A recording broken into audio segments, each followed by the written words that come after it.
ସମୟର ଚକ୍ର ତାର ଅଖ ଉପରେ ବହୁତ ଦ୍ରୁତ ଗତିରେ ବୁଲେ। ନିର୍ଦ୍ଦିଷ୍ଟ ସମୟ ଆଶାଠାରୁ ଶୀଘ୍ର ବ୍ୟକ୍ତି ପାଖରେ ପହଞ୍ଚିଯାଏ। କିରଣର ପରୀକ୍ଷା ସମୟ ମଧ୍ୟ ଶୀଘ୍ର ଆସିଯାଇଥିଲା। ଭୋର 4:30ଟାରେ ଆଲାରାମ ବାଜିବା ମାତ୍ରେ ସେ ତୁରନ୍ତ ଉଠି ପଡ଼ିଲେ। ପ୍ରତିଦିନ ପରି ଆଲାରାମର କର୍କଶ ସ୍ୱର ତାକୁ ଜମା ବି କଠୋର ମନେ ହେଉନଥିଲା, କାରଣ ସେ ଆଶ୍ୱସ୍ତ ଅନୁଭବ କରୁଥିଲା। ବହୁ ସମୟ ଧରି ସେ ଅପେକ୍ଷା କରିଥିଲା ଏଇଟା ବାଜିବା ପାଇଁ। ରାତି ସାରା ବ୍ୟତିବ୍ୟସ୍ତ ଏବଂ ଚିନ୍ତାରେ ବୁଡ଼ି ରହି ଆଖିଟା ପକାଇ ପାରିନଥିଲା ସେ। ହଜାରେ ପ୍ରକାରର ଡର ଭୟ ଆଶଙ୍କା ମନକୁ ଆନ୍ଦୋଳିତ କରୁଥିଲା। ସ୍ନାନ ପରେ ଦିଅଁ ଘରେ ପ୍ରାର୍ଥନା କଲା। ଜୀବନର ଆଜି ଏକ ଗୁରୁତ୍ୱପୂର୍ଣ୍ଣ ପରୀକ୍ଷା, ତେଣୁ ପ୍ରାର୍ଥନା ନିହାତି ଜରୁରୀ। ସ୍ୱାମୀ ପ୍ରସ୍ତୁତ ହେବା ମାତ୍ରକେ ଝିଅମାନଙ୍କୁ ଶାଶୁମାଙ୍କ ପାଖରେ ଶୁଆଇ ଦେଇ ଉଭୟ ସ୍ୱାମୀ ସ୍ତ୍ରୀ କାରରେ ପ୍ରକାଶ ନଗର ଆଡ଼କୁ ଚାଲିଲେ। ଚାରିଆଡ଼େ କୁହୁଡ଼ି। ସକାଳ 6ଟା ହେଲେ ମଧ୍ୟ ଯାନବାହନ ଗୁଡ଼ିକ ଲାଇଟ୍ ଲଗାଇ ଚଲାଉଥିଲେ। ସ୍ପଷ୍ଟ ଭାବରେ କିଛି ବି ଦେଖା ହେଉନଥିଲା। ଥଣ୍ଡା ପାଗ ପରି ସ୍ୱାମୀ ସ୍ତ୍ରୀଙ୍କ ମଧ୍ୟରେ କିଛି କଥା ଜମାଟ ବାନ୍ଧି ରହିଲା ପରି ମନେ ଲାଗୁଥିଲା। ଆସୁଥିବା ପରୀକ୍ଷା ଭୟରେ ବିଚଳିତ ପରିସ୍ଥିତିରେ ଉଭୟଙ୍କ ପାଟିରେ ତାଲା ପଡ଼ିଯାଇଥିଲା, ଯେପରି ସେମାନେ ଉଭୟ ଅପରିଚିତ। ଦୁହେଁ ଗଭୀର ଚିନ୍ତାରେ ବୁଡ଼ି ରହିଯାଇଥିଲେ। କିରଣ ଏହି ପରୀକ୍ଷା ନ ଦେବା ପାଇଁ ଯଥା ସମ୍ଭବ ଚେଷ୍ଟା କରିଥିଲା, କିନ୍ତୁ ଖାଲି ଇଚ୍ଛା କରିଦେଲେ କ'ଣ ହେବ? ସେ ଜାଣିନଥିଲା ଯେ ସ୍ୱାମୀ, ପରିବାର ଏବଂ ସମାଜ ପାଇଁ ପୁଅର ଲାଳସା ଏତେ ପରିମାଣରେ ଅଛି। ପୁଅଟିଏ ଜନ୍ମ କରିବା ପାଇଁ ଜଣେ ମହିଳା ପାଇଁ ସବୁଠାରୁ ମହାନ କାର୍ଯ୍ୟ, କିନ୍ତୁ ସମାଜରେ ପୁଅ ଝିଅ ସମାନ କେବଳ ପୁଥିଗତ ବିଦ୍ୟା। ଅନ୍ୟମାନଙ୍କ କଥା କେବଳ ଶୁକ ପରି। ବାସ୍ତବ କ୍ଷେତ୍ରରେ ସେପରି ନୁହେଁ। ଏକ ପୁତ୍ର ସନ୍ତାନ ପାଇବା ପାଇଁ ସମସ୍ତଙ୍କର ଲାଳସା। ଯଦି ସେ ଏଠାକୁ ଆସିବାକୁ ପଡ଼ିଲା, ତେବେ ସେ କାହିଁକି ଆଦର୍ଶବାଦର ଜୀବନର 3 ବର୍ଷ ନଷ୍ଟ କଲା? ଶେଷରେ ଜିଦ୍ର ଫାଇଦା କ'ଣ ହେଲା? ବାରମ୍ବାର ମସ୍ତିଷ୍କରେ ସେହି ପ୍ରଶ୍ନର ଲହରୀ ଉଙ୍କି ମାରୁଥିଲା। କୁହୁଡ଼ି ଯୋଗୁଁ ଗାଡ଼ି ଧୀରେ ଧୀରେ ଚାଲୁଥିଲା, ଯାହାଦ୍ୱାରା ରାସ୍ତା ଆହୁରି ଲମ୍ବା ହୋଇଯାଉଥିଲା। ବହୁତ ସମୟ ଧରି ଚୁପଚାପ ଥିବାର ଦେଖି ସୁଖବୀର ଆଶ୍ୱସ୍ତି କରିବାକୁ ଚେଷ୍ଟା କଲେ। ଚିନ୍ତା କର ନାହିଁ, ଭଗବାନ ସବୁ କିଛି ଠିକ କରିଦେବେ। ବାସ୍ତବରେ ଭଗବାନ ହିଁ ଏକମାତ୍ର ସାହାରା। କିରଣ ଆଖି ବନ୍ଦ କରି ହାତ ଯୋଡ଼ି ପ୍ରାର୍ଥନା କରିବାକୁ ଲାଗିଲା। 7ଟାରେ ସେମାନେ ହସ୍ପିଟାଲରେ ପହଞ୍ଚିଲେ। ସେଠାରେ ଘନ କୁହୁଡ଼ି ଏବଂ ପୁରା ନୀରବତା। ଡାକ୍ତର ଧରମବୀର କହିଲେ, ସକାଳୁ ସକାଳୁ କିଛି ବିପଦ ନାହିଁ ତ? ନର୍ସ ଆସି ତାଙ୍କର ନାମ ପଚାରିଲେ ଏବଂ ତାଙ୍କୁ ନେଇ ଏକ ଅଲଗା କୋଠରୀରେ ବସାଇଲେ। କିଛି ସମୟ ପରେ ଏକ ଅଲ୍ଟ୍ରାସାଉଣ୍ଡ ରୁମ୍କୁ ନେଇଗଲେ। ଡାକ୍ତର ଜଣକ ବହୁତ ଗୋରା ଓ ସୁନ୍ଦର, ଜଣେ ମଡେଲ ପରି ଦେଖାଯାଉଥିଲେ, ଯିଏକି ବିନା ମେକଅପ୍ରେ ମଧ୍ୟ ଆକର୍ଷଣୀୟ। ଏତେ ସୁନ୍ଦର ଏବଂ ପ୍ରତିଷ୍ଠିତ ଡାକ୍ତର ସତ୍ତ୍ୱେ କାହିଁକି ସକାଳୁ ସକାଳୁ ଏ ଅନୈତିକ କାର୍ଯ୍ୟ କରୁଛନ୍ତି? ସୁନ୍ଦରତା ପଛରେ ନିଷ୍ଠୁରତା ଏବଂ କ୍ରୂରତା ଲୁଚି ରହିଛି। ସେ ତ ଅସହାୟ, କିନ୍ତୁ ଡାକ୍ତରଙ୍କର କ'ଣ ମଜବୁରି ଅଛି ଯେ ଏତେ ବଡ଼ ହସ୍ପିଟାଲ, ସ୍ୱାମୀ ସ୍ତ୍ରୀ ଉଭୟ ଡାକ୍ତର, ତଥାପି ଟଙ୍କାର ଏତେ ଲୋଭ?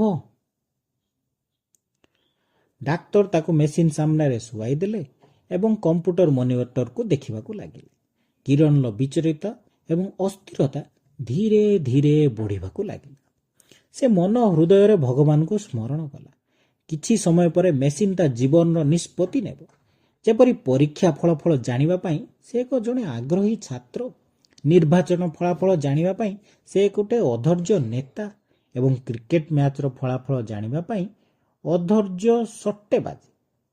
ସେହିପରି ସେ ଜୀବନ ଓ ମୃତ୍ୟୁ ମଧ୍ୟରେ ସଂଘର୍ଷ କରୁଥିବା ରୋଗୀଜନ ଯେପରି ଡାକ୍ତର ଆଡ଼କୁ ଚାହିଁ ରହିଥାନ୍ତି, ସେହିପରି କିରଣ ମଧ୍ୟ ଉତ୍ସାହ, ଭୟ, ହତାଶରେ ଡାକ୍ତରଙ୍କ କଥାକୁ ଅପେକ୍ଷା କରି ରହିଥିଲା। ତାକୁ ପ୍ରତ୍ୟେକ ମୁହୂର୍ତ୍ତ ଏକ ଯୁଗ ପରି ଲାଗୁଥିଲା। ଶୀତ ଦିନରେ ମଧ୍ୟ ପାଟି ଶୁଖି ଶୁଖି ଯାଉଥିଲା। ଗ୍ରୀଷ୍ମ ଦିନ ପରି କପାଳରୁ ଝାଳ ବୋହି ଯାଉଥିଲା। ହୃଦୟର ଗତି ଏତେ ଦ୍ରୁତରେ ସ୍ପନ୍ଦିତ ହେଉଥିଲା ଯେ ଯେମିତି ଫଳାଫଳ ପୂର୍ବରୁ ହୃଦସ୍ପନ୍ଦନ ବନ୍ଦ ହୋଇଯିବ। ଡାକ୍ତରଙ୍କ ମୁଖରୁ ନିଷ୍ପନ୍ନ ଏକ ବାକ୍ୟ ତାର ସମଗ୍ର ଜୀବନକୁ ବଦଳାଇ ଦେବ।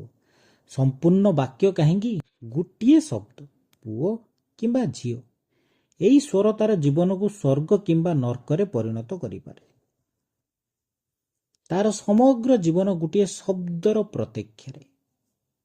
ପୁଅ ଶବ୍ଦଟିରେ ତା ସ୍ୱାମୀ, ପରିବାର, ଘର, ଗାଁ, ସାଙ୍ଗସାଥୀ, ଆତ୍ମୀୟତା, ସମାଜରେ ସମ୍ମାନ, ଭବିଷ୍ୟତରେ ସମସ୍ତ ଚିନ୍ତା ଚେତନାରୁ ଏସବୁରୁ ମୁକ୍ତି କରିପାରେ। ଅନ୍ୟ ପକ୍ଷରେ ଝିଅ ଶବ୍ଦଟି ତା ପାଇଁ ଅନୁତାପ, ପଶ୍ଚାତାପ, ନିରାଶ, ଚିଡ଼ଚିଡ଼ାପଣ, ନିରୁତ୍ସାହ, ଶୋକ, ଦୁଃଖ, ଅନୁଶୋଚନା, ତାତ୍ସଲ୍ୟ, ଅପମାନ ଏବଂ ଅଗଣିତ ସମସ୍ୟା ଆଣିଦେବ। କେବଳ ଗୋଟିଏ ଶବ୍ଦର ପାର୍ଥକ୍ୟ ମାତ୍ର। ଶେଷରେ ଏକ ବିରାଟ ପାର୍ଥକ୍ୟ ପ୍ରମାଣିତ ହେବାକୁ ଯାଉଥିଲା। ହେ ଭଗବାନ, ଦୟାକରି ମୋତେ ରକ୍ଷା କରନ୍ତୁ। କିରଣ ଶୋଇଥିବା ଅବସ୍ଥାରେ ନିରନ୍ତର ପ୍ରାର୍ଥନା କରୁଥିଲା। କିଛି ସମୟ ପରେ ଡାକ୍ତର ସ୍କ୍ରିନ୍ ଉପରୁ ଦୃଷ୍ଟି ଦୂର କରି କିରଣକୁ ଦେଖିଲେ। କିରଣ ମୁହଁରେ ନା ଥିଲା ପ୍ରସନ୍ନତା, ନା ଥିଲା ଉଲ୍ଲାସ। ତାର ମୁଖମଣ୍ଡଳରେ କୌଣସି ଉତ୍ସାହ ନଥିଲା କି ମୁହଁରେ ନଥିଲା ହସ ଖୁସି। କିରଣ ତୁରନ୍ତ କିଛି ଅନୁମାନ କରିପାରିଲା ନାହିଁ। ତାର ହୃଦୟ ହେଲିକପ୍ଟର ସେଇ ପଙ୍ଖା ପରି ଦ୍ରୁତ ଗତିରେ ଚାଲିବାକୁ ଲାଗିଲା। ଅନ୍ତତଃ ଅନିଚ୍ଛା ସତ୍ତ୍ୱେ ଆନମନା ଢଙ୍ଗରେ ଡାକ୍ତର ନିଶ୍ୱାସ ଛାଡ଼ି କହିଲେ, ଝିଅ। କିରଣ ନିଜ କାନକୁ ବିଶ୍ୱାସ କରିପାରିଲା ନାହିଁ। ସେ ଠିକ୍ ଶୁଣିଲା ନା ନାଇଁ, ନା ଆଉ କିଛି। ସେ ବାରମ୍ବାର ସେ ଆକୁଳିତ ନୟରେ ଡାକ୍ତରଙ୍କୁ ଚାହିଁକି ରହିଥିଲା। ବର୍ଷ ବର୍ଷର ମନସ୍କାମନା, ତପସ୍ୟା, ପ୍ରାର୍ଥନା, ସାଧନା, ପୂଜା, ପାଠ, ଔଷଧ ପତ୍ର ଇତ୍ୟାଦି ବେକାର ହୋଇଯାଇଥିଲା। ସେ ଆଶା ପୋଷଣ କରି ଚାହିଁ ରହିଥିଲା, ହୁଏତ ଡାକ୍ତର କାଳେ ହସି କରି କହିଦେବେ, ଓହୋ ପୁଅ, ମୁଁ ଆପଣଙ୍କ ସହିତ ମଜା କରୁଥିଲି। କିନ୍ତୁ ଡାକ୍ତର ସେମିତି କିଛି କହିଲେ ନା। ତାଙ୍କର ହାବଭାବ ଏବଂ ମୁଖମଣ୍ଡଳ ଭାବରୁ ପରିପ୍ରକାଶ କରୁଥିଲା ଯେ ସେ ଝିଅ ହିଁ ପରମ ସତ୍ୟ। ବିଶ୍ୱାସ କରିବା ମାତ୍ରେ କିରଣ ପାଇଁ ଝିଅ କେବଳ ଏକ ଶବ୍ଦ ନୁହେଁ, ଏହା ଏକ ତୀକ୍ଷ୍ଣ ବର୍ଷାରେ ପରିଣତ ହୋଇଯାଇଥିଲା, ଯାହା ସିଧା ଯାଇ ତାର ହୃଦୟକୁ ବିଦ୍ଧ କରିଥିଲା। ଗୋଟିଏ ଶବ୍ଦ ତାର ସ୍ୱପ୍ନର ପ୍ରସାଦକୁ ପୁରା ଚୁରମାର କରିଦେଲା। ତାର ହୃଦୟରୁ ଏପରି ଏକ ଯନ୍ତ୍ରଣା ପ୍ରବାହିତ ହେଲା, ଯାହା ତାର ଆଖି ଦେଇ ଲୁହ ହୋଇ ବୋହିଗଲା। ପ୍ରଥମେ ସେ ଧୀରେ ଧୀରେ କାନ୍ଦିଲା, ତାପରେ କ୍ରନ୍ଦନ ସ୍ୱର ଜୋରରେ ହେବାକୁ ଲାଗିଲା। ତାକୁ ଲାଗୁଥିଲା ସେ ଏଠାରୁ ଦୌଡ଼ି ଯାଇ ଟ୍ରେନ୍ ଲାଇନ୍କୁ ଡେଇଁ ପଡ଼ିବ, ଉଚ୍ଚ ପାହାଡ଼ରୁ ଡେଇଁ ପଡ଼ିବ, ଫାଶୀ ଲଗାଇଦେବ କିମ୍ବା ନଦୀରେ ବୁଡ଼ି ନିଜକୁ ବିସର୍ଜନ କରିଦେବ। ଜଳି ଜଳି ମରିବା ଅପେକ୍ଷା ଏକାଥରକେ କାମ ଶେଷ। ଡାକ୍ତର ହଠାତ୍ ପଛକୁ ଫେରି କାନ୍ଦୁଥିବା ମହିଳାଙ୍କ କାନ୍ଧରେ ହାତ ଥାପୁଡ଼ି ଦେଇ ବାହାରକୁ ଚାଲିଗଲେ। ମହିଳାମାନେ ଏପରି କାନ୍ଦୁଥିବା ଦେଖିବାର ତ ସେ ଅଭ୍ୟସ୍ତ ହୋଇଗଲେଣି। ନର୍ସ କିରଣଙ୍କୁ ସାନ୍ତ୍ୱନା ଦେବାକୁ ଚେଷ୍ଟା କରୁଥିଲେ। ବାହାର ବାରଣ୍ଡାରେ ବସିଥିବା ସୁଖବୀରଙ୍କ ପାଖକୁ ଯାଇ ଡାକ୍ତର ତାଙ୍କୁ ଭିତରକୁ ଯିବାକୁ ଇସାରା କରିଦେଲେ। କିରଣ କାନ୍ଦୁଥିବାର ଦେଖି ସେ ବୁଝି ଯାଇଥିଲା ଯେ ତା ଭାଗ୍ୟ ପୁଣି ତାକୁ ବିଶ୍ୱାସଘାତକତା କଲା। ତାର ଆଶାରେ ବଜ୍ରପାତ ହେଲା। କିଛି ସମୟ ପାଇଁ ସେ ବି ସ୍ତବ୍ଧ, ନିରାଶ, ଦୁଃଖିତ ହୋଇ ଠିଆ ହେଲା। ସେ ଏକ ପ୍ରତିମୂର୍ତ୍ତି ପରି କିରଣକୁ ଚାହିଁ ରହିଥିଲା। ଶେଷରେ ସାହସ ସଂଗ୍ରହ କରି ତା ସ୍ତ୍ରୀର ସାନ୍ତ୍ୱନା ଦେବାକୁ ଚେଷ୍ଟା କଲା। କିରଣର ସଂସାର ଉଜୁଡ଼ି ଯାଇଥିଲା। ତାର ସ୍ୱାମୀ ଏବଂ ନର୍ସଙ୍କ ଦ୍ୱାରା କୁହାଯାଉଥିବା ସାନ୍ତ୍ୱନା ଶବ୍ଦ ତାର ପାଇଁ କୌଣସି ଅର୍ଥ ରଖିନଥିଲା। ଆଜି କୌଣସି ସାନ୍ତ୍ୱନା ଏବଂ ପରାମର୍ଶ ଦୁଃଖ ଯନ୍ତ୍ରଣାକୁ ତାର କମ୍ କରିପାରିବ ନାହିଁ। ସୁଖବୀର ନିଜକୁ ନିଜେ ଚେଷ୍ଟା କରୁଥିଲା ପରିସ୍ଥିତିକୁ ସମ୍ଭାଳି ନେବା ପାଇଁ, କିନ୍ତୁ ନିଜ ଆଖିର ଲୁହକୁ ବନ୍ଦ କରିପାରୁ ନଥିଲା।